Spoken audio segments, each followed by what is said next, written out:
عافين عن الناس والله يحب المحسنين صلوات على محمد وعلى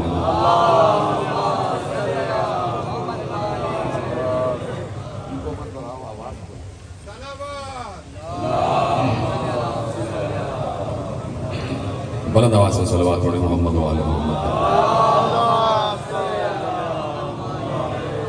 1443 ہجری کے اشرۂ ماہ اذا کی مرکزی بارگاہ دھوبی گھاٹ فیصلآباد میں آج چوتھی مجلس رضا منعقد ہے۔ موضوع گفتگو پروردگار کے کرم سے عظمت و اوصاف امام موسی کاظم علیہ السلام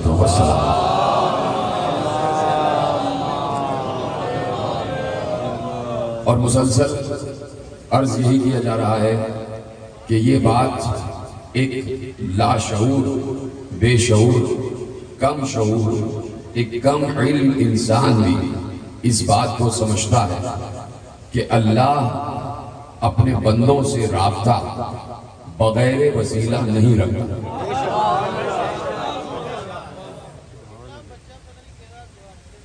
اچھا علامہ صاحب کی صحت و سلامتی کے لیے آواز بلند سلامات۔ اللہم صلی علی محمد وعلی خواتین متوجہ ہوں، ایک چھوٹا بچہ روتا ہوا ملا ہے امام بارگاہ کی طرف سے۔ وہ بچہ جہاں سٹیج کے پیچھے موجود ہے، اس نے سیاہ رنگ کی شلوار قمیض پہنی ہوئی ہے، 3 سے 4 سال بچے کی عمر ہے۔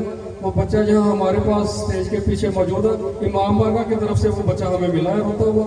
وہ سٹیج کے پیچھے اگر کسی کا وہ بچہ ہے تو جہاں سٹیج کے پیچھے سے کریں۔ ادھر یہ مائک والے کے پاس پہنچا دیں، بتا دیں۔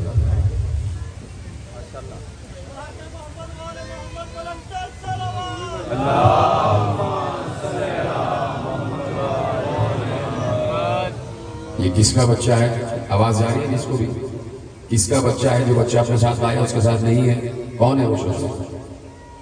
فوراً یہاں پر آئے۔ یہ اگر خاتون ہے کوئی، اس لیے کہ بچہ رو رہا ہے بہت، اس وقت تک تقریر شروع نہیں ہوگی جب تک اس کے وارث بچے کو نہیں لے جائیں گے۔ شعور رکھنے والا، ایک کم علم رکھنے والا مسلمان اگر ہے، کیونکہ مسلمان کے لیے ضروری ہے کہ کم از کم شعور تو رکھے، کم از کم علم تو رکھے، کم از کم غور و فکر کی صلاحیت تو رکھے، تو یہ عام مسلمان یہ بات اچھی طرح جانتا ہے کہ اللہ نے کبھی بھی اپنے بندوں سے رابطہ بغیر وسیلہ انبیاء نہیں رکھا۔ یعنی اللہ کی یہ سنت رہی ہے کہ جب بھی وہ اپنے بندوں سے رابطہ کرنا چاہتا ہے تو براہ راست رابطہ نہیں کرتا، بلکہ انبیاء کے ذریعے رابطہ کرتا ہے۔ کبھی آدم سے کہتا ہے کہ تم انہیں جا کے بتاؤ کہ لا الہ الا اللہ ہے، کبھی نوح سے کہتا ہے کہ تم انہیں جا کے بتاؤ کہ بت پرستی نہ کریں، کبھی ابراہیم سے کہتا ہے کہ تم اس مخلوق کو جا کے بتاؤ کہ اللہ ہے، کبھی موسیٰ سے کہتا ہے کہ اس مخلوق کو جا کے بتاؤ کہ فرعون خدا نہیں ہے، کبھی عیسیٰ سے کہتا ہے کہ اس مخلوق کو جا کے بتاؤ کہ اللہ کا کوئی بیٹا نہیں ہے۔ تو اللہ کی یہ سنت ہے کہ اللہ نے ہمیشہ جب بھی اپنے بندوں سے رابطہ رکھا ہے، براہ راست نہیں رکھا، ہمیشہ کسی نہ کسی حجت کے تحت رکھا ہے۔ تو اگر آج یا تو یہ مانو کہ اللہ کا رابطہ ختم ہو چکا ہے، اور اگر رابطہ مانتے ہو تو یہ بھی مانو کوئی حجت آج بھی ہے۔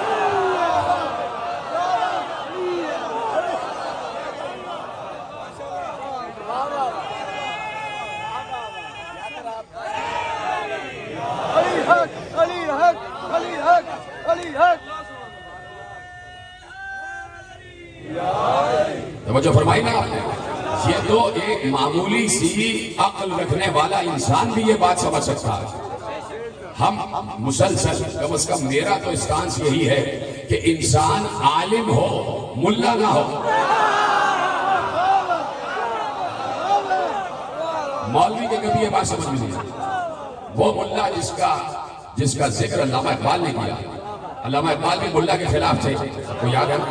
تو جس نے پاکستان کا تصور دیا ہے، خواب دیا ہے، تو یقیناً وہ یہ نہیں چاہتا تھا کہ یہاں ملائیت آ جائے۔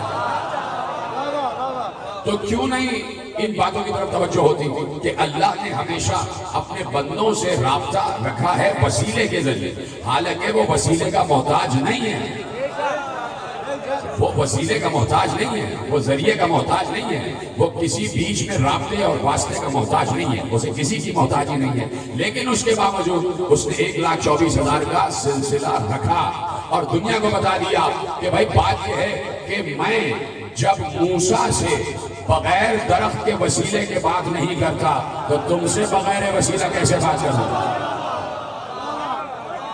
ہم نے تو موسیٰ سے بات کی ہے تو درخت کے ذریعے بات کی ہے، حالانکہ ہم چاہتے تو براہ راست کی بات کر سکتے تھے، لیکن ہم نے درخت کو وسیلہ بنا کے بتایا کہ وسیلے کا انکار نہ کرنا، وسیلے کا انکار نہ کرنا، وسیلے کو کبھی ہٹانا نہیں۔ تو اب اللہ کا ہمیشہ سے رابطہ اور واسطہ رہا ہے اپنے کسی نہ کسی حجت کے ذریعے، حجت کے ذریعے، یعنی اللہ کی سنت و فطرت کبھی بدلتی نہیں ہے۔ مسلسل میں آپ سے عرض کر رہا ہوں کہ لن تجد لسنت اللہ تبدیلا، تم اللہ کی سنت میں کبھی، فطرت میں کبھی تبدیلی نہیں پاؤ گے۔ تو اب آدم، نوح، ابراہیم، موسیٰ، عیسیٰ، ان تمام ادوار میں اللہ کی وہی سنت قائم رہی، تو اب وہی آخری دور میں بھی سنت قائم رہی کہ اللہ نے ختمی مرتبت کے ذریعے اپنے بندوں سے رابطہ کیا، ختمی مرتبت کے ذریعے اپنے بندوں سے رابطہ کیا۔ خود علماء اہل تسنن بھی اور علماء اہل تشیع بھی الفاظ کے کمی بیشی کے ساتھ حدیثیں سب کیا محفوظ ہیں کہ پیغمبر نے ارشاد فرمایا کہ اگر دنیا ایک لمحے کے لیے بھی حجت خدا سے خالی ہو جائے تو دنیا کے ستون لرزنے لگ جائیں گے، زلزلہ آ جائے گا، دنیا اپنے وجود میں برقرار نہیں رہے گی، اس لیے کہ اللہ کی حجت زمین کے لیے ستون ہے، اور ستون کے بغیر کوئی عمارت کھڑی نہیں رہ سکتی، کوئی عمارت کھڑی نہیں رہ سکتی، بندوں سے رابطہ رکھتا ہے حجت کے ذریعے۔ تو اب پیغمبر کے دور میں پیغمبر حجت ہے یا نہیں؟ بولیے ہاں یا نہیں؟ ختمی مرتبت کے دور میں پیغمبر حجت ہے، اور اللہ کی فطرت ختمی مرتبت کے دور میں نہیں بدلی، اس لیے کہ کبھی نہیں بدلے گی۔ تو آدم سے لے کے عیسیٰ تک جو فطرت رہی وہ ختمی مرتبت کے دور میں بھی رہی۔ توجہ ہے نا آپ؟ یہاں تک میں آپ کی توجہ دلانا چاہتا ہوں کہ حضرت عیسیٰ کے 570 برس کے بعد رسول آئے، حضرت عیسیٰ کے 570 برس بعد یا 572 برس بعد، بات ایک ہی، 1-2 سال کا فرق ہو جاتا ہے، 570 برس کے بعد ایک فاصلہ ہے عیسیٰ اور ختمی مرتبت میں، وہ بھی 570 برس کا۔ تو کوئی کہہ سکتا ہے کہ اس 570 برس میں کون تھا؟ کہہ سکتا ہے کہ اس 570 برس میں کون تھا؟ ابھی بتاؤں گا کہ کون تھا، لیکن جس کو یقین اس بات پر نہیں ہے، میں صرف اس سے یہ پوچھنا چاہتا ہوں کہ ان 570 برس میں اگر کوئی یہ کہتا ہے کہ اللہ کا کوئی حجت زمین پر نہیں تھا، تو میں اس سے پوچھنا چاہتا ہوں کہ پھر اللہ کا اپنے بندوں سے رابطہ کیسے ہوتا تھا؟ پھر بین العبد والمعبود رب کس کے ذریعے تھا؟ آپ کہیں گے کہ اسے ضرورت ہی نہیں ہے، تو میں کہوں گا کہ پھر آدم کی کیا ضرورت ہے؟ جب آپ کہہ رہے ہیں 570 برس کا جو عرصہ گزرا ہے دور فطرت، اس میں اس کو ضرورت ہی نہیں تھی کہ کوئی حجت آئے، اور پلٹ کے کہے گا دیکھیے آپ نے خود دلیل دے دی کہ 570 برس کا کوئی نبی تھا ہی نہیں، تو اس کا مطلب ہے کہ نبی کی ضرورت رہتی ہی نہیں ہے، وسیلے کی ضرورت رہتی ہی نہیں ہے۔ اچھا، اگر آپ یہ کہتے ہیں کہ 570 برس کوئی نبی تھا ہی نہیں، کوئی وسیلہ تھا ہی نہیں، تو اس کا مطلب ہے کہ آپ قرآن کی اس آیت کا انکار کر رہے ہیں کہ اللہ کی فطرت میں تبدیلی نہیں ہوتی، تو یہاں تو تبدیلی ہو گئی۔ اب پتہ نہیں کوئی سمجھ رہا ہے نہیں سمجھ رہا؟ اللہ کی فطرت کیا ہے کہ ہر دور میں کوئی نہ کوئی حجت رہے گا، ہے نا؟ یہ فطرت ہے، یہ سنت ہے، یہ آئین ہے، یہ قانون ہے، خدا بندی ہے۔ تو 570 برس اگر کوئی کہتا ہے کہ کوئی نبی نہیں رہا اور پھر بھی دنیا چل رہی تھی، کوئی حجت نہیں تھا، کوئی وسیع نہیں تھا، پھر بھی دنیا کا کام چل رہا تھا، اگر کوئی یہ کہتا تو اس کا مطلب ہے کہ وہ خدا کی اس آئین اور قانون کا انکار کرے گا جس میں اللہ کہہ رہا ہے ہماری فطرت نہیں بدلتی۔ تو 570 برس میں اللہ کی فطرت کیوں بدل گئی؟ جب 570 برس، خدا کے لیے جملہ ضائع نہ کیجیے گا، میں ان معترضین کی خدمت میں جملہ کر رہا ہوں کہ جب 570 برس بغیر حجت دنیا چل سکتی ہے، تو پھر ہر دور میں چل سکتی ہے. پھر آدم کو بھی نہیں آنا چاہیے تھا, پھر نوح کو بھی نہیں آنا چاہیے تھا, پھر ابراہیم کے بغیر بھی چل سکتی تھی, پھر موسیٰ اور عیسیٰ کے بغیر بھی چل سکتی تھی, اور پھر جرأت سے کہتا ہوں کہ پھر آخری کے بغیر بھی چل سکتی تھی. پہنچی نا بات؟ جب فکری بات ہوتی ہے تو بولا کریں گے, بتایا کریں گے, باتیں آپ تک پہنچ رہی ہیں. تو اب 572 برس کے بعد جناب عیسیٰ کے 572 برس کے بعد ختمی مرتبہ اس دنیا میں تشریف لائے.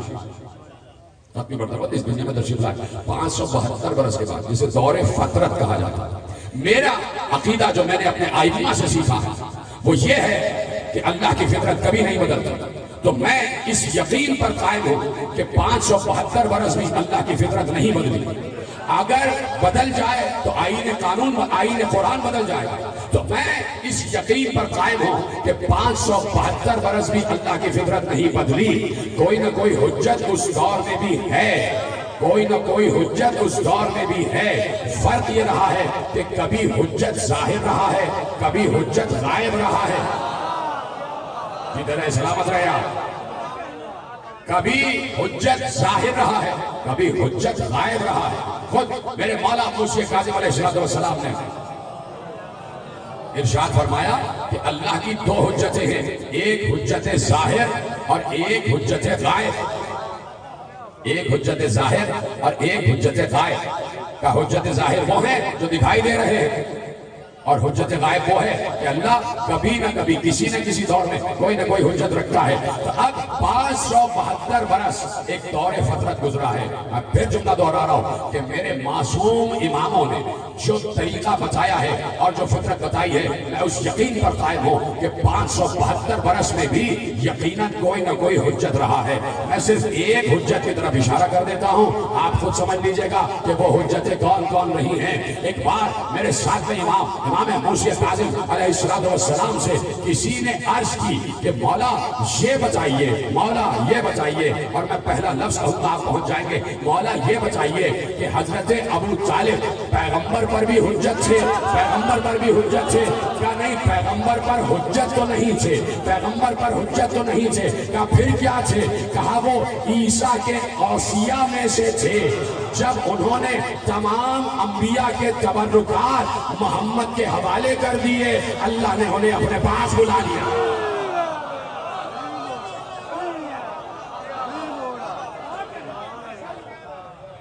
توجہ فرمائیں.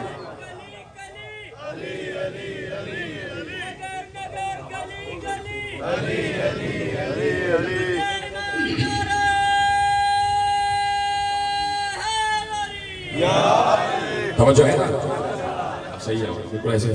پہلے دن بھی ایسے نہیں. تم کو کون کہتا ہے کہ بھئی آواز کر دونوں تک تقریر کرا, کون سازشیں چل رہا ہے؟ صلوات پڑھے محمد و آل محمد. میرے طرف متوجہ ہے نا؟ تو اللہ کی فطرت نہیں بدلتی.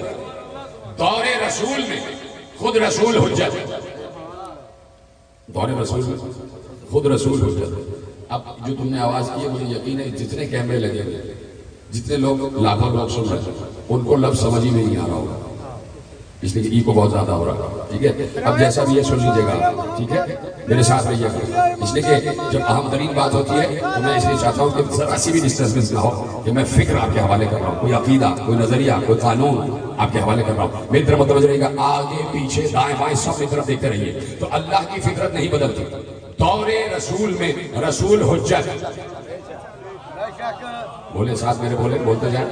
دور رسول میں رسول حجت, اور رسول کے ذریعے سے اللہ اپنے بندوں کے اعمال قبول کرتا.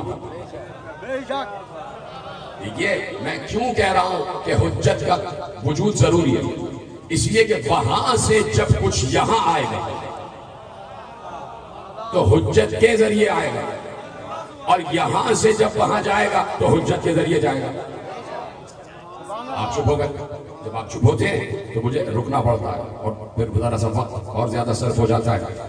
وہاں سے یعنی آسمانوں سے, عرش خداوندی سے, حضور قدرت سے جو بندوں کی طرف آئے گا تو بیچ میں وسیلہ ہے.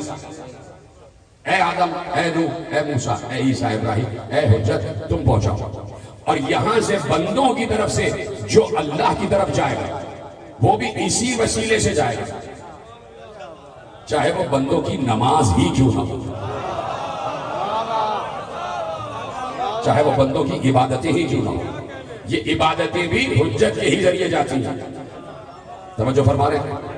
ضروری ہے کہ وسیلہ بیچ میں رہے.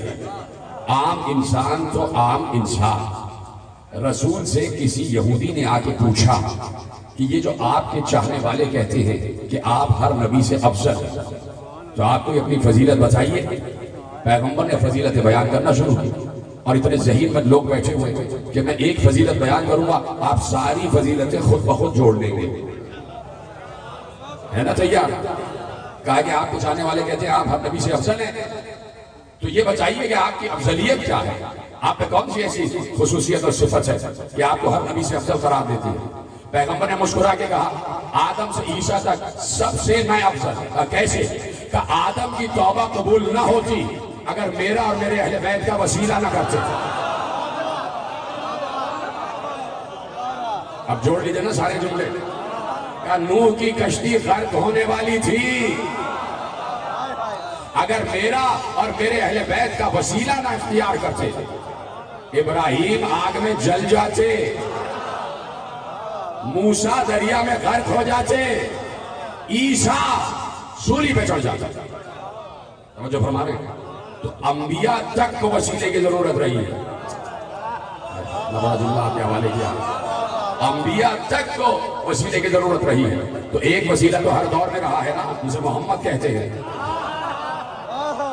جسے اہل بیت کہتے ہیں، ہر دور میں رہا ہے. تو اپنے دور میں رسول حجت، اللہ رسول کے ذریعے بندوں سے بات کر رہا. رسول چلے گئے، نبوت کا خاتمہ ہو گیا، نبی خاتم النبیین، اور سوال پھر پلٹ کے وہیں آ گیا. کیا اس کے بعد اللہ نے اپنا رابطہ بندوں سے ختم کر دیا؟ اللہ تو ہر جگہ ہر وقت موجود ہے، لیکن مسلسل اپنے اصول پر قائم ہے، اپنے آئین پر قائم ہے. تو اب تلاش کرنا پڑے گا کہ نبی کے بعد وسیلہ کون ہے. اب صرف ایک معیار رہ گیا کہ اگر نبی جاتے جاتے خاموش چلے جائیں تو اس کا مطلب ہے کہ نبی یہ بتا کے جا رہے ہیں اب جیسے چاہو زندگی گزارو، اب اللہ نے تمہاری طرف سے منہ موڑ لیا ہے، اب وہ تم سے رابطہ نہیں رکھے گا. اگر نبی خاموش چلے جائے تو اس کا مطلب ہے کہ اب اللہ کو وسیلے کی ضرورت ہی نہیں ہے اور اللہ کا قانون بدل گیا. اور اگر نبی جاتے جاتے اپنے 1.25 لاکھ یاروں کی موجودگی میں من کنت مولا فہذا علی المولا،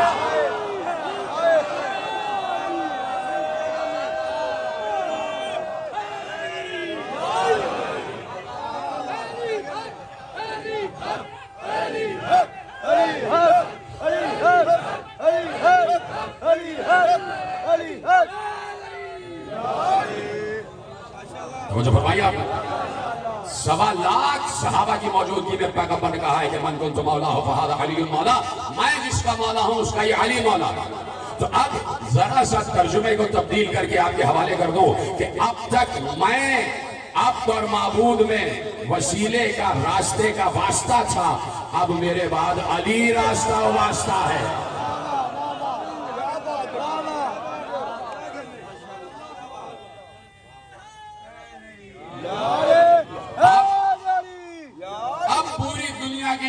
علی کی طرف جیت رہے ہیں، سلامت رہے ہیں، آگے نا میرے ساتھ.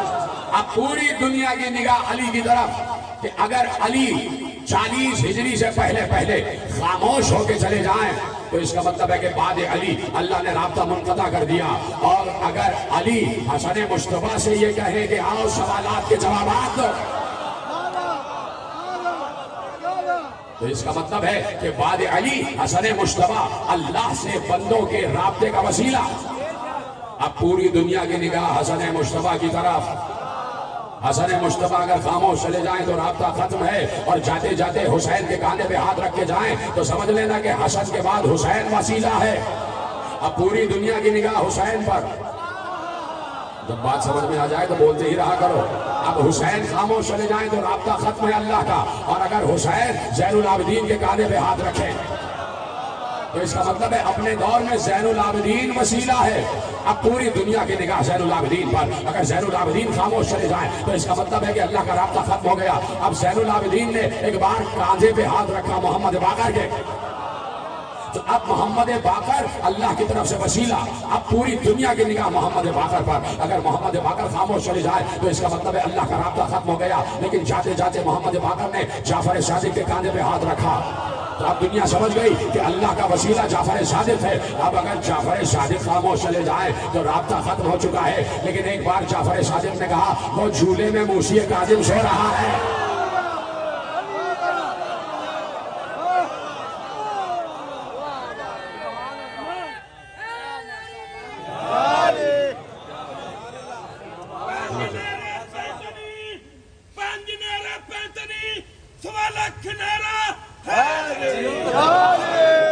توجہ فرمائیے آپ نے۔ تو اب اپنے دور میں امام کاظم اللہ اور بندے کے رابطے کا وسیلہ، اب وہاں سے کوئی پیغام آئے گا تو اس موسیٰ کے ذریعے، کیا سن رہے ہیں آپ؟ اور یہاں سے نمازیں جائیں گی تو اس موسیٰ کے ذریعے، بیچ میں وسیلہ ہے یہ حجت جسے اللہ نے حجت قرار دیا۔ کل تمام تفصیلات اور صاف امامت بیان کر چکا، سب کو ذہن میں رکھیے گا۔ تو اب موسی کاظم اپنے دور میں ربط بین العبد والمعبود، عبد و معبود کے درمیان رابطے کا وسیلہ موسی کاظم عبد و معبود میں رابطے کا وسیلہ۔ صلوات پڑھے محمد و آلہ، بلند ترین صلوات پڑھے محمد و آلہ۔ ایک اور مرتبہ صلوات پڑھے محمد و آلہ۔ توجہ ہے، بات شروع کی جائے، آگے بڑھائی جائے، وہیں سے گفتگو آگے بڑھے گی اور تیزی سے گزرنا ہے، اور آپ کو ساتھ میرا تیزی سے دینا ہے، جتنی تیزی سے میں بول رہا ہوں اتنی تیزی سے آپ وہاں بتاتے جائیں کہ جملے آپ تک پہنچ رہے ہیں۔ اپنے دور میں موسی کاظم ربط بین العبد والمعبود کا وسیلہ، یہاں سے جو جائے گا موسی کاظم کے ذریعے جائے گا، وہاں سے جو آئے گا موسی کاظم کے ذریعے آئے گا۔ بہت بڑا نام ہے عالم اہل سنت کا، اور بہت بڑے عالم اہل سنت ہے جار اللہ زمخشری، ان کی کتاب ربیع الابرار، یہ بہت بڑا حوالہ ہے، میں کہہ رہا ہوں جب بہت بڑا حوالہ ہے تو بہت بڑا حوالہ ہے، جا کے کسی سے بھی پوچھئے گا، جار اللہ زمخشری کتاب ہے ربیع الابرار، اس میں پیغمبر کی ایک حدیث انہوں نے لکھی ہے، اجازت ہے کہ حدیث پیش کی جائے؟ جیسے پیش کی جائے گی ویسے ہی سنیں گے۔ ایک بار پیغمبر نے اصحاب کو مخاطب کر کے کہا، بار بار جب کہتا ہوں اصحاب کو مخاطب کر کے کہا تو جملے کی فورس پر غور کیا کریں، اس لیے کہ ہم میں سے کوئی وہاں موجود نہیں تھا۔ پیغمبر نے اپنے دوستوں کو، اپنے چاہنے والوں کو، شمع رسالت کے پروانوں کو، اصحاب کرام کو مخاطب کر کے کہا، اور کیا مخاطب کر کے کہا؟ مخاطب کر کے کہا، کسی پانچ کا تذکرہ کر رہے تھے تو مخاطب کر کے کہا ہؤلاء الذین امر اللہ بمودتہم، یہ وہ لوگ ہیں کہ جن کی مودت کا اللہ نے حکم دیا ہے۔ اصحاب وطن گوش ہو گئے، کن لوگوں کے بارے میں بات کر رہے ہیں؟ دوبارہ حدیث دوہرا رہا ہوں، ہؤلاء الذین امر اللہ بمودتہم، یہ وہ لوگ ہیں جن کی مودت کا اللہ نے حکم دیا ہے۔ کون کون؟ کہا فاطمہ و علی والحسن والحسین، فاطمہ، علی، حسن، حسین۔ آگے بڑی حدیث، کہا فاطمہ بہجۃ قلبی و علی قرۃ عینی والحسن والحسین ثمرۃ فؤادی، کہا فاطمہ میرا ٹکڑا ہے، علی میری آنکھوں کی ٹھنڈک ہے، حسن اور حسین نبوت کے درخت کا پھل ہیں۔ اصحاب کے سامنے پیغمبر گفتگو کر رہے ہیں، اور حدیث ابھی کامل نہیں ہوئی، حدیث آگے بڑھ رہی ہے، آگے حدیث بڑھی، کہا والائمۃ من صلب الحسین امناء ربی وحبلہ الممدود بین الناس وبین ربی۔ سنیں گے ترجمہ؟ کہا اور حسین کی صلب میں آنے والے 9 امام اللہ کے پیغام کے امانت دار ہیں، اللہ کے پیغام کے امانت دار ہیں۔ اور اب جو جملہ جو جار اللہ زمخشری نے ربیع الابرار میں لکھا، جس کے لیے زحمت دی، کہا کہ والائمۃ من صلب الحسین امناء ربی، ہاں حسین کی نسل میں آنے والے 9 امام اللہ کے تمام پیغامات کے امانت دار ہیں۔ وحبلہ الممدود، وحبلہ الممدود، وحبلہ الممدود قرآن کی آیت ہے، واعتصموا بحبل، جو روکا ہے میں نے، جملہ روکا ہے، واعتصموا بحبل اللہ جمیعا ولا تفرقوا، واعتصموا بِحَبْلِ اللَّهِ جَمِيعًا وَلَا تَفَرَّقُوا، کہا اللہ کی رسی کو مضبوطی سے تھامو، اور اگر اللہ کی رسی کو مضبوطی سے تھام لیا تو تم فرقوں میں نہیں بٹو گے. یعنی فرقوں میں تقسیم نہ ہونے کا سب سے بڑا طریقہ یہ ہے کہ اللہ کی رسی کو تھام لو. جب اللہ کی رسی کو تھامو گے تو فرقوں میں نہیں بٹو گے. اب پیغمبر اصحاب سے مخاطب ہو کے کہہ رہے ہیں وَالْأَئِمَّةُ مِنْ صُلْبِ الْحُسَيْنِ وَمَنَاءُ رَبِّ، حسین کی نسل میں آنے والے 9 امام اللہ کے پیغام کے امانت دار ہیں. وَحَبْلُهُ الْمَمْدُودُ، اور یہ سارے کے سارے امام اللہ کی مضبوط رسی ہے، اللہ کی مضبوط رسی ہے. وَحَبْلُهُ الْمَمْدُودُ، یہ اللہ کی مضبوط رسی ہے. اور اللہ کیا کہہ رہا ہے؟ اگر تم نے رسی کو مضبوطی سے تھاما تو تم فرقوں میں نہیں بچو گے. فرقوں میں بٹے ہوئے ہو اس لیے کہ ان کا دامن چھوڑ چکے ہو، ان کا دامن نہیں پکڑا ہے. حبلہ الممدود اللہ کی بڑی مضبوط رسی ہے. اور اب جملہ آگے بڑھا، کہا یہی 12 امام اللہ اور انسانوں کے درمیان ربط ہیں اور وسیلہ ہیں،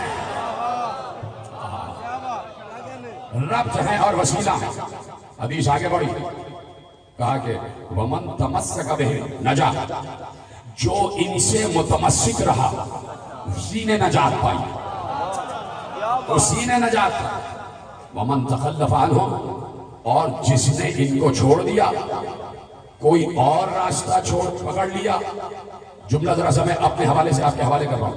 جس نے ان کو چھوڑا اور دوسرا راستہ اپنایا، اللہ کہے گا جاؤ جہنم کے راستے پر. اللہ کہے گا جاؤ جہنم کے راستے پر. تو اب اتنی بڑی حدیث، اتنی حجت حدیث، پیغمبر کی حدیث، جعل اللہ زمخشری نے ربیع الابرار میں تحریر فرما دی اور محفوظ فرما دی. ایک بار ایک سائل آیا، دروازہ زہرا پر آ گیا، اور اس نے باہر سے سوال کیا کہ میں یہ پوچھنا چاہتا ہوں کہ کیا پیغمبر اپنے دور میں اپنے بعد آنے والے کا اعلان کر کے گئے تھے؟ پیغمبر کی بیٹی نے کہا کہ جا کے محمود بن لبید کوفی سے ہماری طرف سے جواب دو کہ واعجبا انسیتم یوم غدیرکم، کیا عجیب بات ہے، کیا یہ یوم غدیر کو بھول گیا؟ تو اس نے کہا کہ غدیر سے پہلے کیا کوئی واضح الفاظ میں پیغمبر نے اعلان کیا تھا؟ تو دختر رسول نے کہا جاؤ اس کو بتاؤ یہی مسجد نبوی تھی، یہی سامنے جو ممبر ہے وہی ممبر تھا، اسی ممبر کے عرش پر عرش والا میرا بابا بیٹھا ہوا تھا، اور میرے بابا نے تمام اپنے اصحاب کو مخاطب کر کے کہا علی خیر من اخلفہ فیکم وہو امام من بعدی وسبطایا وتسعۃ من صلب الحسین ائمۃ. کہا کہ پیغمبر نے کہا تھا کہ میرے بعد تم میں سب سے بہتر جو ہے وہ علی ہے، سب سے بہتر جو ہے وہ علی ہے، اور علی کے بعد میرے 2 بیٹے حسن اور حسین. سبطایا، کہا میرے 2 بیٹے حسن اور حسین، اور ان کے بعد ائمۃ من صلب الحسین، اور ان کے بعد وہ ائمہ جو صلب حسین میں، وہ ائمہ جو صلب حسین میں. اور پھر حدیث آگے بڑھی کہ پیغمبر نے ارشاد فرمایا جو ان سے متمسک رہے گا وہ ہدایت پائے گا، اور جو ان کو چھوڑ دے گا وہ در در بھٹکتا رہے گا. اس نے کہا ٹھیک ہے. اس نے کہا تو پھر بات یہ ہے کہ اعلان کیوں نہیں کیا گیا، علی باہر کیوں نہیں آ گئے؟ بول رہا ہوں اپنے موضوع کی طرف، موضوع تو چل ہی رہا ہے. کہا پھر علی باہر کیوں نہیں آئے اور جا کے گھر گھر اعلان کیوں نہیں کیا؟ تو ایک بار زہرا نے بڑا عجیب فلسفہ دیا، کہ جا کے اس سے کہو مثل الامام مثل الکعبہ استوتی ولا تاتی، امام کی مثال کعبے کی طرح ہے، سب کو کعبے کی طرف آنا ہوتا ہے، کعبہ کہیں نہیں جاتا.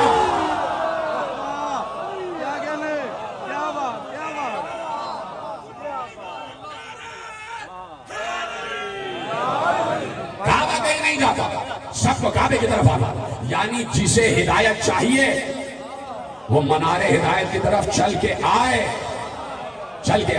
مینار تو نظر آتا ہے نا بھائی، یہ سمجھ گیا، اس کا میرا سلام ہے. مینار ہدایت نظر آتا ہے نا، جب ہدایت کا مینارہ نظر آ گیا تو اب خود جانا ہے. کیسے جانا ہے؟ تو بہت سے کلمہ گویوں کو یہ بات سمجھ میں نہیں آئی، لیکن بہت سے غیر کلمہ گو کو بات سمجھ میں آ گئی. ایک بہت بڑا مورخ امام موسی کاظم کا چاہنے والا عرض کرتا ہے، اور نام ہے اس کا یعقوب بن جعفر بن ابراہیم. وہ کہتا ہے کہ میں اپنے ساتھ میں امام کے ساتھ مقام عریش پر تھا، ایسے میں ایک راہب آ گیا امام سے ملنے کے لیے. تیزی سے جا رہا ہوں اس لیے وقت میرے پاس کامل ہوتا جا رہا اور میرا ساتھ دیتے رہیے گا، آخری آدمی تک ہاتھ اٹھا کے بتاتے رہیے گا جملے آپ تک پہنچ رہے ہیں۔ میں مقام عریش پر تھا اپنے ساتھ امام کے ساتھ کہ ایسے میں ایک عیسائی راہب آ گیا امام سے ملنے کے لیے، اجازت چاہیے، امام نے اجازت دے دی، آیا آگے کہتا ہے کہ میں بہت دنوں سے 30 برس ہو گئے کہ میں تلاش میں تھا کہ کوئی ایسا عالم کامل مل جائے کہ جو میری رہنمائی کرے حق و صداقت کی طرف۔ میں مسلسل مناجات کرتا تھا کہ ایک بار میں نے خواب میں دیکھا کہ کوئی مجھ سے کہہ رہا ہے کہ شام کی بلندیوں پر جاؤ، وہاں پہ ایک عالم رہتا ہے، اس کے پاس جاؤ، تمہارے مسئلے کا حل اسی کے پاس ہے۔ اب امام سے بتا رہا ہے اپنا سفر، کہا کہ میں شام کی بلندیوں پر دمشق کے پہاڑوں پر پہنچا، وہاں پہ ایک عالم توریت مطران نام اس کا وہ رہ رہا تھا۔ میں اس کے پاس گیا، میں نے کہا کہ مجھے خواب میں آپ کی طرف بشارت دی گئی ہے، میں چاہتا ہوں کہ آپ حق و صداقت کی طرف میری رہنمائی کریں۔ کہا سنو، اب وہ عالم توریت کا عالم وہ کہتا ہے، وہ عالم انجیل کا عالم عیسائی وہ یہ کہتا ہے، مطران اس کا نام، وہ یہ کہتا ہے کہ سنو، میں انجیل کا اس وقت سب سے بڑا عالم ہوں، اس وقت میں اللہ کی کتاب انجیل کا سب سے بڑا عالم ہوں، لیکن روئے عرض پر کوئی ایک ایسا بھی ہے جو مجھ سے بھی بڑا عالم ہے، جو مجھ سے بھی بڑا عالم ہے، کہا سنو، اگر انجیل اور تمام صحافہ آسمان اس کی معرفت چاہتے ہو، انجیل کے تمام گوشوں کی معرفت چاہتے ہو، میں بیٹھا ہوا۔ اس نے کہا، اسرائیل نے کہا کہ میں نے اس مطران سے کہا کہ میں انجیل کا مطالعہ بھی کر چکا ہوں، مزامیر داؤد کا مطالعہ بھی کر چکا ہوں، میں توریت کے اسفار اربع کا بھی مطالعہ کر چکا ہوں، میں نے قرآن کی آیتوں کا بھی مطالعہ کیا ہے، مجھے بتائیے کہ حق کیا ہے۔ سنو، اگر انجیل کے تمام معاملات کی رہنمائی چاہتے ہو تو انجیل کا سب سے بڑا عالم میں ہوں، اور اگر توریت کے تمام اسفار کی رہنمائی چاہتے ہو تو اس وقت توریت کا سب سے بڑا عالم ہے بن شراجیل سامری، جاؤ اس سے علم توریت سیکھو۔ پہنچ گئی بات؟ تیسرا جملہ یہ کہتا ہے کہ اگر انجیل، توریت، مزامیر داؤد، صحیفہ ہود، جتنے انبیاء پر صحیفے اترے تمام صحیفوں کا علم اور جو کچھ خبر خیر آسمانوں سے اترتی ہے، اگر ان سب کا علم چاہیے تو سفر کرتے ہوئے مدینے پہنچ جاؤ، سفر کرتے ہوئے مدینے پہنچ جاؤ، وہاں سب سے بڑا عالم رہ رہا ہے۔ کیا کہا تھا بی بی نے کہ مثل الامام مثل الکعبہ استوتی ولا چاچی، امام کی مثال کعبے کی جیسے ہوتی ہے، سب کو کعبے کی طرف جانا ہوتا ہے، کعبہ کہیں نہیں آتا۔ اب عالم انجیل کہہ رہا ہے کہ سب سے بڑا عالم توریت و زبور و انجیل و صحفاء انبیاء وہ رہ رہا ہے مدینے میں۔ کہا جاؤ اس کے پاس سفر کرتے ہوئے جاؤ، سواری پر جاؤ، اگر سواری نہیں ہے تو پیدل جاؤ، اگر پیدل نہیں جا سکتے تو گھٹنوں کے بل جاؤ، اگر گھٹنے جواب دے گئے تو گھسٹتے ہوئے جاؤ۔ سن رہے ہیں جیسے میں نے سنا پڑھا ویسے میں نے سے آپ کو سننا بھی چاہیے، اگر گھٹنے جواب دے گئے تو گھسٹتے ہوئے جاؤ اور اپنے آپ کو اس عالم تک پہنچاؤ۔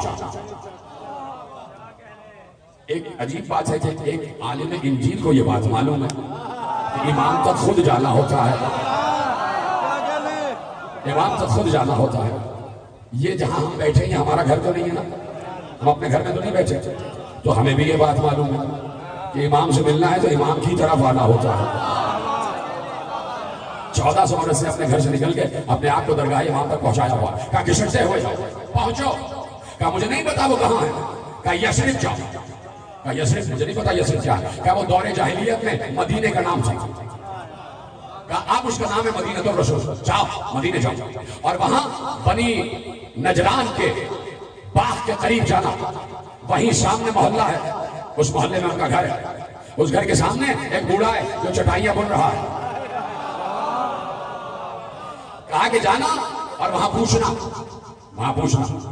کہ اس وقت کا جو وصی رسول ہے نام ہے اس کا موسم نجافہ، گھر پوچھنا، گھر میں جاؤ، اگر وہ گھر میں نہ ملیں تو پوچھنا کہاں گئے ہیں، وہ سفر پر گئے ہوں گے لیکن بڑے مختصر سفر پر گئے ہوں گے، تم ٹھہرنا نہیں، جہاں وہ ہو وہاں اپنے کو پہنچانا۔ کیا سن رہے ہیں میرا ساتھ دیتے جائیں، کہا جہاں وہ ہو وہاں تم پہنچ جانا، اور پہنچنے کے بعد میرا سلام کہنا اور کہنا شام کی بلندیوں پر ایک عالم بہت عرصے سے رہ رہا ہے اور اس کی خواہش یہ ہے کہ وہ آپ کی خدمت میں حاضر ہو، آپ کے دست ادب پر، آپ کے دست تقدس پر، آپ کے دست طہارت پر لا الہ الا اللہ محمد رسول اللہ کیا بات، کیا کہنے؟ کا اذن باری آبی ہوگا تو میں یہاں سے سفر خود بخود کرتا چلا جاؤں گا۔ روایت نے لکھا، دیکھیے راوی عجیب ہوتا، راوی نہ صرف یہ کہ الفاظ کو محفوظ کرتا ہے بلکہ حرکات و سکنات کو بھی محفوظ کرتا ہے۔ راوی نے کہا یہ راہب جب امام سے یہ پورا سفر بیان کر رہا تھا تو اس کے ہاتھ میں عصا تھا اور عصا پر اپنے چہرے کو ایسے رکھا ہوا تھا، بوڑھا ہے نا، عصا سے اپنے چہرے کو ٹھکایا ہوا ہے اور امام سے باتیں کر رہا ہے۔ جب سفر تمام ہوا، گفتگو تمام ہوئی تو کہا کہ اجازت ہے کہ بیٹھ جاؤں، کہا بیٹھ جاؤ، کہا ہاتھ ایسے رکھ کے بیٹھنا چاہتا ہوں، کہا یہ ہمارا طریقہ نہیں ہے، کہا نہیں ہاتھ باندھ کے نہیں بیٹھ سکتے، ہاتھ باندھ کے نہیں بیٹھنا۔ دیکھیے آئمہ کا طریقہ یہ رہا ہے کہ آئمہ نے کبھی اپنے گھٹنے چھونے نہیں دیے، اپنے پاؤں کو ہاتھ نہیں لگانے دیے۔ جب آئمہ بیٹھتے ہیں تو پاؤں پھیلا کے کبھی نہیں بیٹھے۔ یہ پیری مریدی کا چکر آئمہ نے نہیں چلایا۔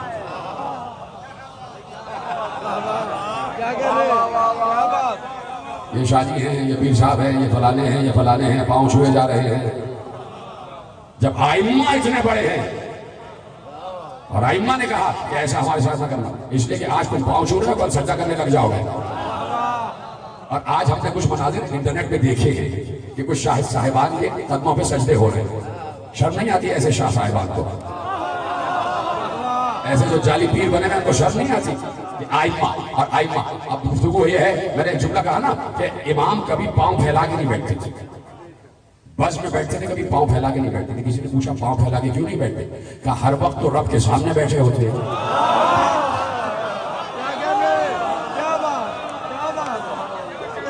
کہا یہ ہے، اس طرح رب کو محسوس کرو، اس طرح رب کو محسوس کرو۔ اس وقت بھی تو اللہ ہمارے ساتھ ہے، تو جس وقت کوئی شاہ صاحب اپنے پاؤں چھوا رہے ہوتے ہیں تو کیا اللہ ان کو نہیں دیکھ رہا ہوتا؟ توجہ فرمائی آپ نے؟ تو کہا نہیں بیٹھ جاؤ اور ہاتھوں کو ہٹا لو، ہاتھ نہیں باندھو۔ اس نے کہا کہ میرے استاد نے جہاں سے میں آ رہا ہوں اس کے پیغام کا آپ نے جواب نہیں دیا، اس نے سلام بھیجا ہے۔ کہا اگر اللہ نے اس کی ہدایت کر دی ہے تو اس پر سلام۔ اللہ نے اگر اس کی ہدایت کر دی ہے تو اس پر سلام۔ بات چیت شروع ہو گئی۔ کہا کہ تم اپنے دور کے عالم ہو، تم صحفائے انبیاء کا علم رکھتے ہو؟ کہا جی، کما حق ہو، تھوڑا بہت۔ یہی حقیقت ہے، عالم کے سامنے جہل کا اعتراف کرنا ہی سب سے بڑا علم ہے۔ عالم کے سامنے اپنی لا علمی کا اعتراف کرنا ہی علم ہے۔ تو کہا اچھا یہ بتاؤ کہ جناب مریم کی والدہ کا کیا نام تھا؟ عالم توریت سے، عالم انجیل سے پوچھا جا رہا ہے کہ حضرت مریم کی والدہ کا کیا نام تھا؟ اور یہ بھی بتا دو کہ جناب مریم کے وجود میں روح عیسیٰ کس دن پھونکی گئی؟ کیا ختم کر دوں بات؟ میں مسلسل کہہ رہا ہوں کہ میرا موضوع ساتویں امام ہے، اور اس وقت یہ تصور کرو کہ ساتویں امام کے دور ہی میں رہ رہے ہیں۔ تھوڑا سا یہ تصور کر لو کہ ہر دور کا ہادی ہر دور کا محمد ہی ہوتا ہے، تو سمجھ لو کہ اس دور کے محمد نہیں، اس دور کے محمد کے دور میں جی رہے ہیں۔ تو اب کیسے ان کا ذکر سننا یہ تم جانا اور تمہاری مبدت و معرفت جانے۔ کہا کہ کس دن وجود مریم میں روح عیسیٰ پھونکی گئی اور کس دن عیسیٰ کی ولادت ہوئی؟ اس نے سر جھکا کے کہا میں نہیں جانتا۔ یہیں سے اس نے اعلان کر دیا کہ میں نہیں جانتا کا مطلب یہ ہے کہ میں حجت نہیں ہوں۔ سلامت رہیں آپ۔ جو یہ کہہ دیتا ہے کہ میں حجت نہیں ہوں، جو یہ کہہ دیتا ہے کہ میں نہیں جانتا، وہ یہ کہہ دیتا ہے کہ میں حجت نہیں ہوں۔ اور جب وہ یہ کہتا ہے کہ میں حجت نہیں ہوں تو اس کا مطلب ہے کہ وہ اعتراف کرتا ہے کہ میں سربراہی کے بھی قابل نہیں ہوں۔ تو اس نے تو ایک مرتبہ کہا کہ میں نہیں جانتا، کسی نے تو 70 مرتبہ کہا تھا کہ اگر علی نہ ہوتے۔ ٹھیک ہے، تو اس نے اعلان کر دیا کہ میں حجت نہیں ہوں، اس لیے کہ میں نہیں جانتا۔ آپ ارشاد فرمائیے، کہا کہ جناب مریم سلام اللہ علیہا کی والدہ کا نام مرسا تھا۔ مرسا سریانی میں مرسا، اور اس کا ترجمہ عربی میں وہیبہ۔ امام کہہ رہے ہیں ترجمہ عربی میں وہیبہ۔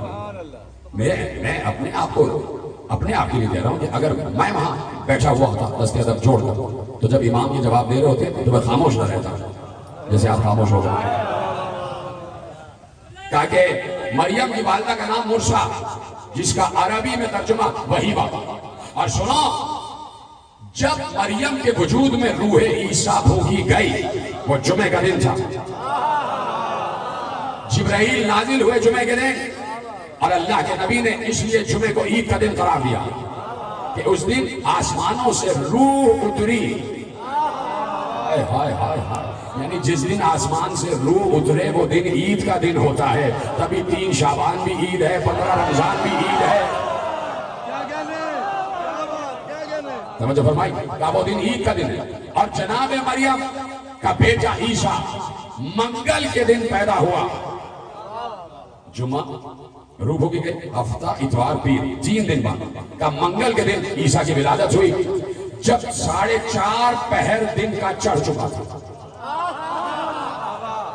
جب دن یہ 4:30 پہر چڑھ چکے تھے زوال کے بعد جناب عیسیٰ کی ولادت ہوئی. اور بتا کیا تجھے معلوم ہے کہ عیسیٰ کی ولادت کس جگہ ہوئی؟ کہا مجھے نہیں معلوم. کہا فرات کے کنارے. کہا فرات کے کنارے. اسی لیے شط فرات کو ناصریہ بھی کہا جاتا ہے. اسی ناصریہ کی وجہ سے عیسائی نصرانی کہلاتے ہیں کہ وہاں پر جناب عیسیٰ کی ولادت ہوئی. کہا کہ فرات کے کنارے عیسیٰ کی ولادت ہوئی. ایک بار لرس رہا تھا اس کے رونگٹے کھڑے تھے کہ یہ کون سا عالم ہے کہ جہاں وہ باتیں کہ جو انجیل میں بھی پوشیدہ ہیں جو سر انجیل ہے وہ ایسے بیان کر رہے ہیں کہ جیسے سارے اسرار ان کے سامنے کھلے ہوئے ہیں. سارے اسرار ان کے سامنے شہود اور ظہور کی منزل پر ہیں. سر جھکا کر کہتا ہے اچھا کیا آپ یہ بتا سکتے ہیں کہ میری ماں کا نام کیا تھا؟ کیا آپ یہ بتا سکتے ہیں کہ میری ماں کا نام کیا تھا؟ کہا تیری ماں کا نام انقالیہ تھا. کہا میری دادی کا نام معلوم؟ کہا دادی کا نام انکورا تھا. تیری دادی کا نام انکورا تھا.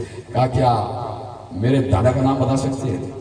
کہا تیرے دادا کا نام عبد المسیح تھا اور میں اس کا نام تبدیل کر کے عبداللہ رکھ رہا ہوں اس لیے کہ مسیح کا بندہ نہیں ہوتا اللہ کا بندہ ہوتا. تو اس نے اپنے باپ کا نام بھی پوچھ لیا دادا کا نام بھی پوچھ لیا اور امام نے باپ کا نام بھی بتایا دادا کا نام بھی بتایا. بات ہی ختم ہو گئی. امام نے کہا تیرے باپ کا نام عبد السلیم اور تیرے دادا کا نام عبد المسیح. اس کا مطلب ہے کہ امام نے بتا دیا کہ جو میرے سامنے بیٹھا ہے باپ کے اعتبار سے بھی صحیح ہے دادا کے اعتبار سے بھی صحیح ہے. ابھی تو چلتا ہوا یہاں تک پہنچا ہے. سمجھ گئے؟ یعنی باپ کا نام بھی ہے اور دادا کا نام بھی ہے. بہت سے لوگوں کے تو اب جو یہاں سے دور ہے وہ نجاست ہی ہے نا بھائی. ہم تو نہیں کہہ رہے قرآن کہہ رہا ہے کہ اے اہل بیت اللہ نے تم سے نجاست کو دور کر لیا ہے. تو اگر کوئی مجہول النسب ہے تو سب سے بڑا نجیس ہے.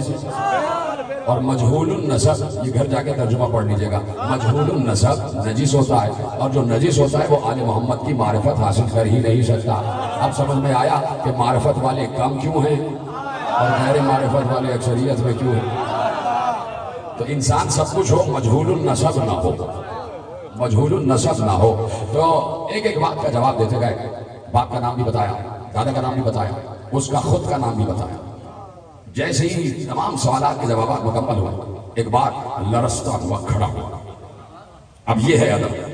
لرزتے ہوئے کھڑا ہوا آگے بڑھا کہ اپنے ہاتھوں کو آگے بڑھا. امام نے ایسے ہاتھ آگے بڑھا اس نے ہاتھوں کو چھوما. ہاتھوں کو چھومنے کے بعد کہا اشہد ان لا الہ الا اللہ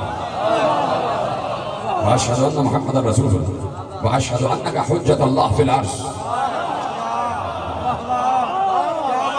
آخری آدمی تک میرے ساتھ ہے. یہ پیچھے والے حضرات بھی سب میرے ساتھ ہیں. کہا میں گواہی دیتا ہوں کہ اللہ کے علاوہ کوئی معبود نہیں ہے. محمد اللہ کے رسول ہے اور آپ اس وقت دنیا میں اللہ اور بندے کے رابطے کا وسیلہ ہے.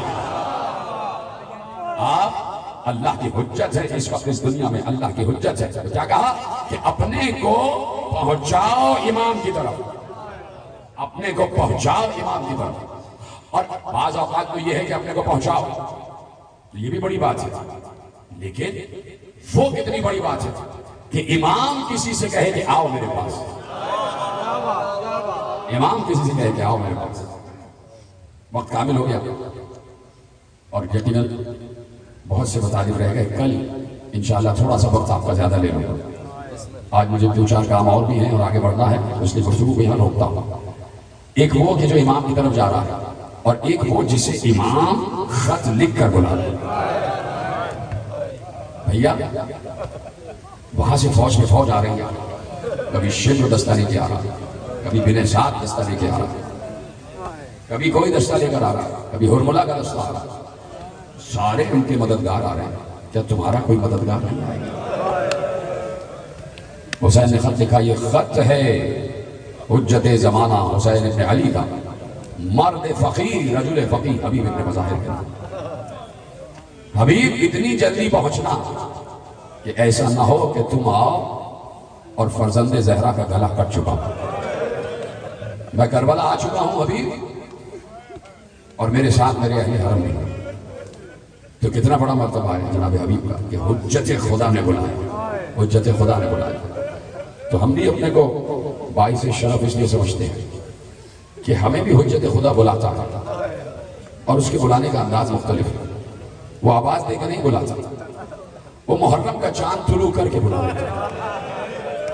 افق میں محرم کا چاند طلوع ہو جاتا ہے اور ہمارے دور کا حجت ہمیں بلاتا ہے، آ جاؤ فرش ازا پر آؤ اور مجھے میرے بابا حسین کا پرسہ دو، مجھے میرے جد حسین کا پرسہ دو۔ اور آپ آ گئے حسین کا پرسہ دینے کے لیے وقت کے امام کو۔ اس دور میں جو اللہ اور بندے کا وسیلہ ہے، میرا وقت کا امام یہاں پر موجود ہے، ان کے سامنے دستے ادب جوڑ کے ممبر پہ بیٹھتا ہوں، ان سے اجازت لے کر بیٹھتا ہوں۔ مولا یہ تمام محب بیٹھے ہوئے ہیں، مولا بلا تفریق مذہب و ملت بیٹھے تھے، ان میں مولا اہل سنت بھی ہیں، اہل تشیع بھی ہیں، ان میں عیسائی بھی ہیں، ان میں غیر مذہب بھی ہیں۔ مولا یہ سب اپنی اپنی جانبداری بھول کے حسین کی مجلس میں آئے ہیں، یہ سب حسین کو پرسہ دینے آئے ہیں، آپ کو پرسہ دینے آئے ہیں۔ مولا ان سب کو آپ کی ضمانت میں دے رہا ہوں، بشمول اپنے آپ کے، بشمول اپنے گھر والوں کے، ان سب کے گھر والوں کو آپ کی ضمانت و حفاظت میں دے رہا ہوں۔ میرے مولا میرے یقین ہے کہ آپ مجھے سن رہے ہیں، آپ یہاں تشریف فرما ہیں، آپ کے حوالے کر رہا ہوں سب کو۔ مولا ان سب کی حفاظت کیجیے گا، مولا ان کو ہر بلا اور وبا اور آفت ناگہانی سے، ہر عرضی اور سماوی بلا سے محفوظ رکھیے گا۔ مولا ان کے بچوں کی حفاظت کیجیے گا، مولا کبھی کوئی بچہ اپنی ماں سے جدا نہ ہو، کبھی کوئی بچہ اپنی ماں سے بچھڑے نہیں۔ میں نے جملہ کہہ دیا اور آپ نے سن لیا، پہلے تو 2 بچے مسلم کے ساتھ گئے تھے، وہ بچھڑ گئے، اس کے بعد 2 بچے کربلا میں اور ہیں، ایک کا نام ہے اون، ایک کا نام ہے محمد۔ 9 اور 10 برس کے 2 بچے، 2 تلے اوپر کے بھائی، ایک بڑا ایک چھوٹا۔ اب تک تو یہی سنا اور یہی پڑھا کہ حسین جب 28 رجب کو مدینے سے چلے تو سب کو لے گئے، صرف ایک بچی کو چھوڑ گئے، اپنی چھوٹی بیٹی صغرا کو چھوڑ گئے۔ صغرا کا مطلب چھوٹی، صغرا کو چھوڑ گئے۔ سنا یہی تھا کہ 8 اور 9 برس کی علی اکبر کی چہیتی بہن صغرا کو چھوڑ گئے، لیکن بات یہ ہے کہ 2 بچوں کو اور بھی چھوڑ گئے تھے، ایک کا نام تھا اون، ایک کا نام تھا محمد۔ اون محمد کو بھی ساتھ نہیں لے گئے تھے، اس لیے کہ جناب عبداللہ ابن جعفر طیار آنکھوں کی بینائی بالکل ایسی تھی جیسے ختم ہو چکی ہو، بالکل دکھائی نہیں دیتا تھا۔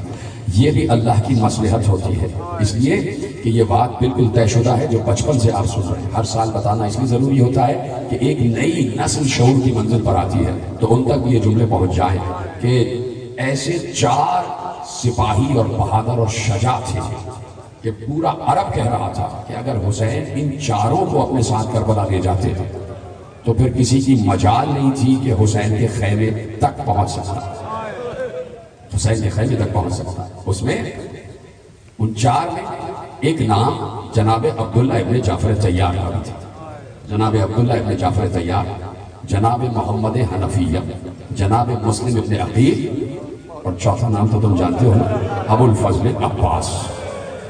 حسین نے اپنی قوت کو منتشر کر دیا،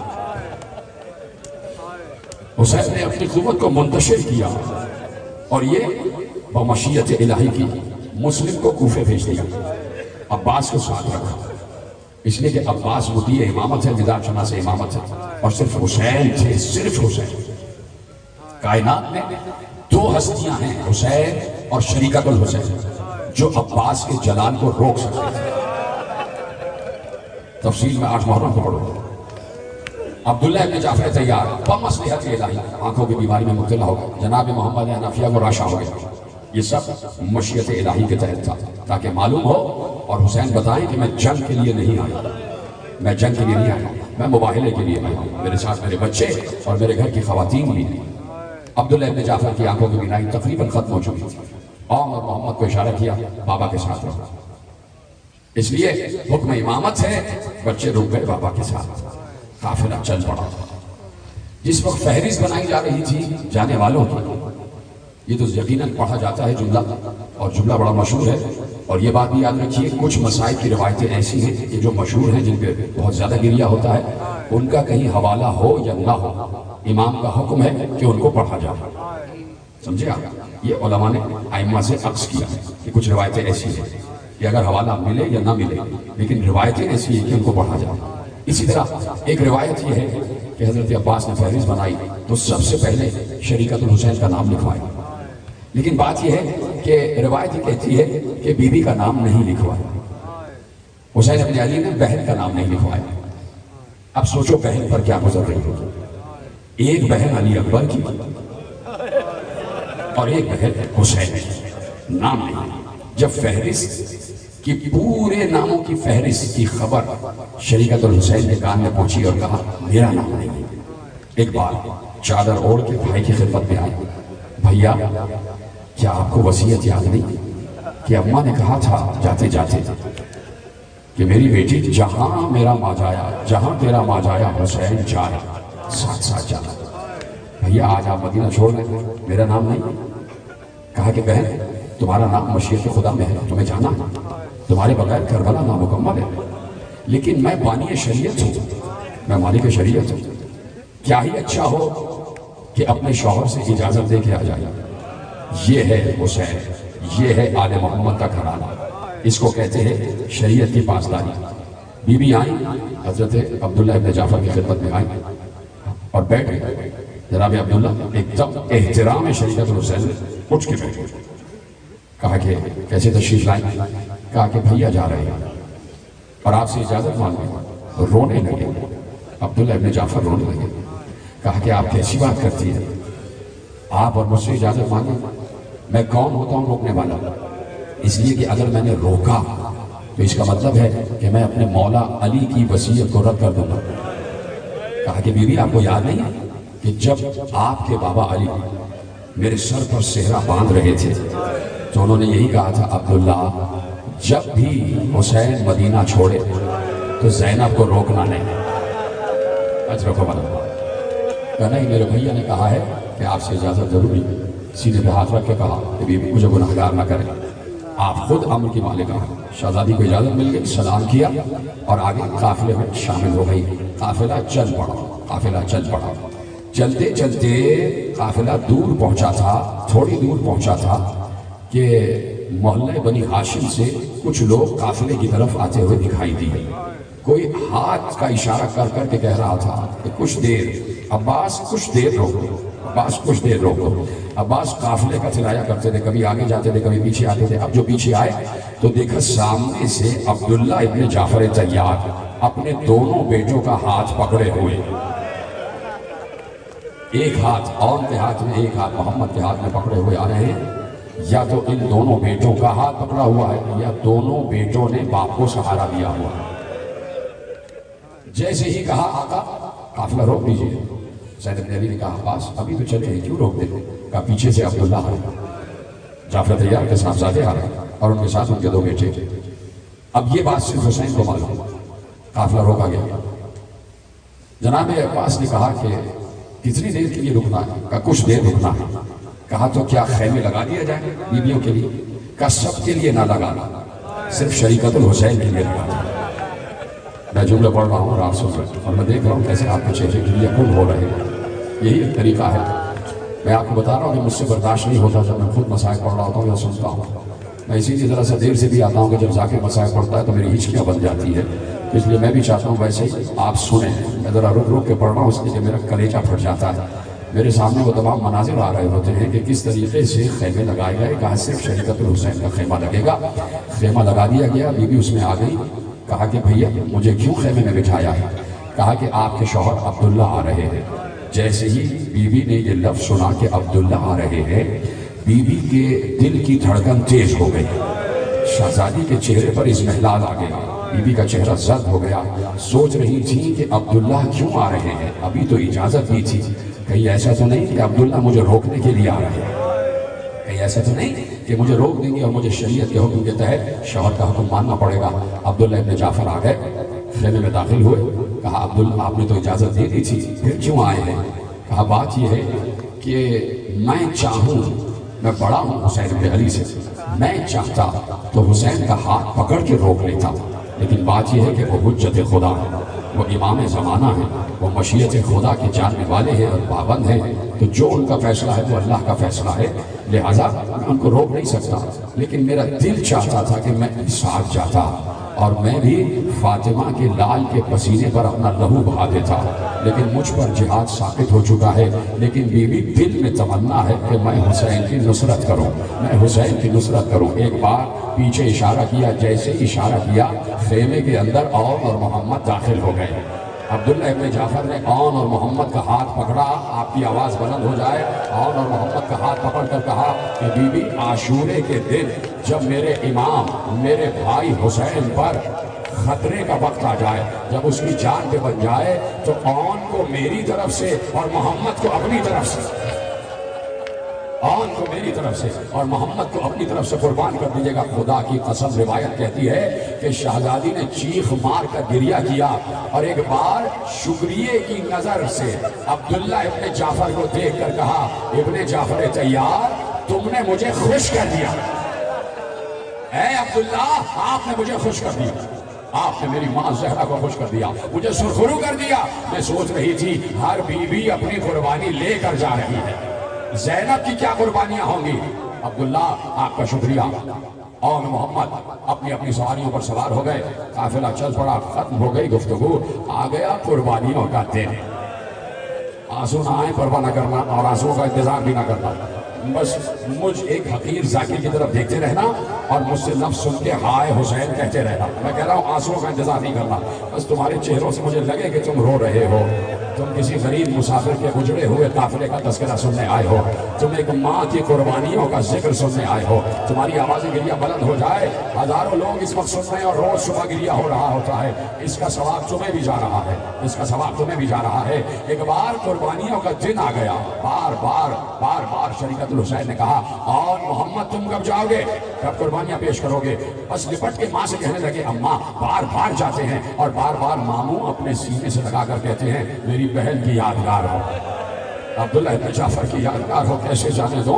جب بہت دیر ہو گئی، اجازت نہ ملی تو زینب نے سر پر چادر سنبھالی اور محمد کا ہاتھ پکڑ کے اس خیمے میں آئیں جہاں حسین بیٹھے ہوئے تھے۔ چونکہ چادر زہرا کا واسطہ ہے، اب جو جملہ کہنے جا رہا ہوں کوئی آدمی خاموش نہ رہے، اور اگر ہاتھوں میں قوت ہے تو سینے پہ ہاتھ مار کے یہ جملہ سن لینا کہ اس خیمے میں اپنے دونوں بیٹوں کا ہاتھ پکڑ کے داخل ہوئی جہاں حسین خیمے کی زمین پر بیٹھے ہوئے تھے۔ جیسے ہی داخل ہوئی تو اب حسین سے کچھ نہیں کہا، دونوں بچوں کا ہاتھ پکڑ کے حسین کا طواف کرنا شروع کیا۔ ہاں ماتم کرو، حسین کا چکر لگانا شروع کیا، 1 2 3 7 چکر لگائے اور بار حسین ایسے دیکھ کر کہتے تھے زینب کیا کر رہی ہو، بہن کیا کر رہی ہو؟ جب 7واں طواف مکمل ہوا تو زینب نے رک کر کہا، بھیا میں نے اماں سے سنا تھا جب کوئی مصیبت آتی ہے تو صدقہ دیا جاتا ہے، مصیبت رد ہو جاتی ہے، بھیا تم پر آج مصیبت کا دن ہے، میں نے آل محمد کو تم پر سے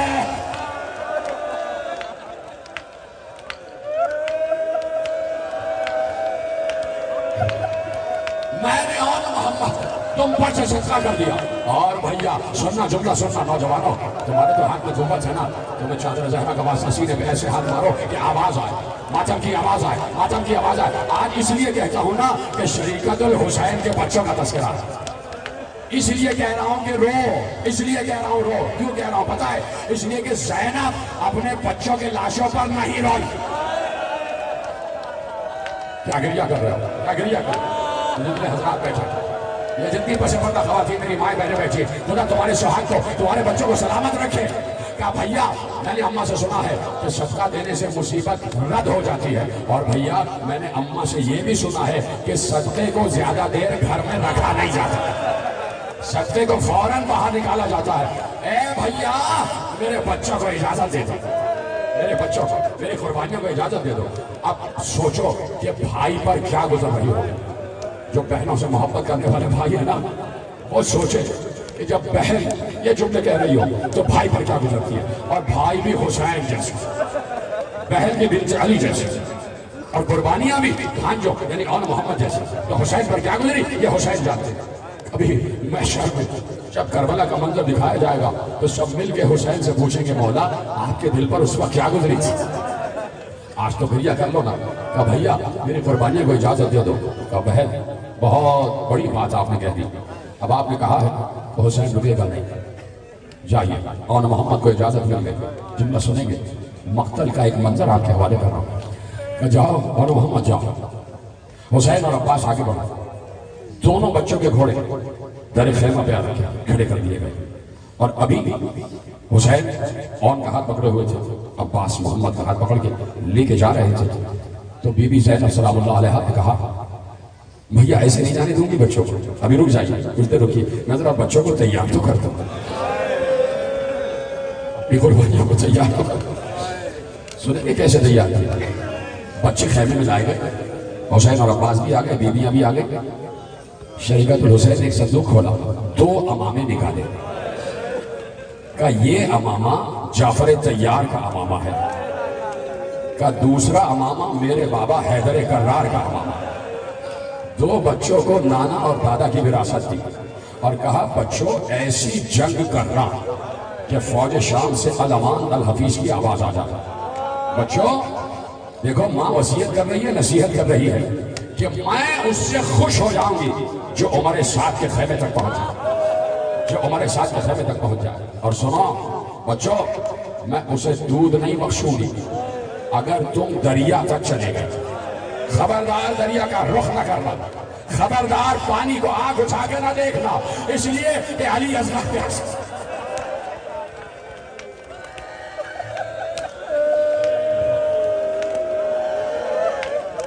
اس لیے کہ سکینہ پیاسی۔ بچوں پانی کی طرف نگاہ اٹھا کے نہ دیکھنا۔ ماں کو جھک کر سلام کیا، بچوں نے دست ادب جوڑ دیا، جھک جھک کے سلام کیا۔ جیسے آپ کہہ رہی ہیں ویسا ہوگا، اماں جانے تو دیجئے، جانے تو دیجئے میدان جنگ میں جعفر طیار اور حیدر کرار کی یاد دلا دیں، جنگ موتا اور جنگ خیبر کی یاد دلا دیں۔ سلام کیا، 2 بھائیوں نے 2 بھائیوں کو سوار کرا، چلے اور محمد چھوٹے چھوٹے نیمچے ہاتھ میں ہیں۔ کچھ فوج یزید کے سپاہی کہتے ہیں اب یہ جو دونوں بچے میدان جنگ میں در آئے تو دھستے چلے جا رہے تھے، آگے بڑھتے چلے جا رہے تھے، لاکھوں کو کاٹا۔ جب کہا جائے تو یقین کرو کہ لاکھوں کو کاٹا، اس لیے کہ دونوں کی رگوں میں جعفر طیار اور حیدر کرار کا خون تھا۔ زینب راتوں کو وصیت نہیں، لوری جو سناتی تھی نا بچوں کو، جو لوری سناتی تھی، کبھی موتا کے قصے سناتی تھی، کبھی خیبر و خندق کے قصے سناتی تھی۔ اور اس دن کے لیے زینب نے بچوں کو تیار کیا تھا کہ جب بھائی کے وقت آئے تو ایسی یادگار جنگ کرنا کہ قیامت تک یادگار رہ جاؤ۔ وہ کہتا ہے کہ بچے قابو میں نہیں آ رہے تھے، اور ادھر بی بی زینب مسلسل کہتی تھی فضا خیمے کے دروازے پر جاؤ، مجھے بتاؤ میرے بچے کہاں تک پہنچا۔ ماں ہو تو ایسی ہو، قربانیاں ہوں تو ایسی ہو، مجھے بتاؤ بچے کہاں تک پہنچے۔ بی بی فضا ایک ایک لمحے کی خبر دیتی تھی، شہزادی بچے فوج میں دھستے چلے جا رہے ہیں، شہزادی بچوں نے کشتوں کے پشتے لگا دی، جنگ منفردہ جیت گئے ہیں، شہزادی چاروں طرف سے حملہ ہو رہا ہے، اور بچے جعفر طیار کی شان سے جنگ کر رہے ہیں، حیدر کرار کی شان سے جنگ کر رہے ہیں۔ جب جب زینب نے سنا فوراً سجدہ شکر میں سر رکھ دیتی تھی، اور وہ نگاہ تیرا شکر ہے تو نے میرے دودھ کی لاج رکھ لی، تو نے حیدر و جعفر کے خون کی لاج رکھ لی۔ اب میرے بچے کہاں ہیں، اب میرے بچے کہاں ہیں؟ کہا کہ عمر سعد کے خیمے تک پہنچ گئے۔ کہا میں خوش ہوں، بچوں سے خوش ہوں، اب میرے بچے کہاں ہیں؟ کہا کہ دریا کی طرف جا رہے ہیں۔ ایسے ہی سنا دریا کی طرف جا رہے ہیں، فوراً بی بی زینب کے جبین پہ بل آ گیا۔ کہا میں نے منع کیا تھا کہ دریا کی طرف نہ جانا، میں نے منع کیا تھا کہ دریا کی طرف نہ جانا، کیوں گئے دریا کی طرف؟ کیا پانی پینے جا رہے ہیں؟ ایک بار فضہ نے روتے ہوئے کہا پانی پینے نہیں جا رہے، عمر سعد دریا کی طرف بھاگ رہا ہے، یہ اس کا پیچھا کرتے ہوئے جا رہے ہیں۔ کب تک جنگ کرتے؟ ختم کر دی میں نے تقریر، پوری جنگ کی تفصیل مقتل میں لکھی ہوئی ہے۔ ایک بار عمر سعد نے کہا یہ بچے ایسے کسی کے قابو میں نہیں آئیں گے۔ تم تو سنتے ہو نا کہ آخری وقت میں جس کے پاس جو تھا اس نے حسین پر حملہ کیا، ادھر بھی حملے کے لیے حکم دیا گیا، کہا تیر والے تیر برسائے، نیزے والے نیزے برسائے، تلوار والے تلوار چلائے، پتھر والے پتھر مارے۔ دونوں بچوں پر چاروں طرف سے فوج حملہ آور ہوئی، ادھر اون گرے ادھر محمد گرے۔ کیا سن رہے ہیں؟ ختم ہو گئی گفتگو، اون و محمد زمین پر گرے، دونوں نے آواز دی مامو آپ پر سنا، مامو آپ پر سنا۔ حسین اور عباس نے سنا، دو بھائیوں کے لاشیں دینے پہنچے، حسین نے اون کو اٹھایا، محمد کو عباس نے اٹھایا، دو بھائیوں کے لاشیں مقتل میں آئے، زینب کے سامنے لاشیں رکھے گئے، زینب نے گریہ نہیں کیا، زینب نے سجدے میں سر رکھ دیا۔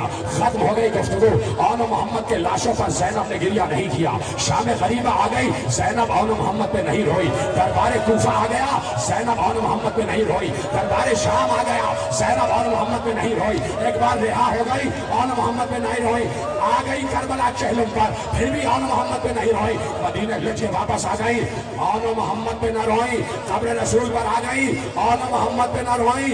ایک بار 4 دن کے بعد جیسے ہی زینب اپنے گھر میں گئی، سامنے اون محمد کے حجرے آئے، سر سے چادر پھینک کر کہا ارے میرے اون محمد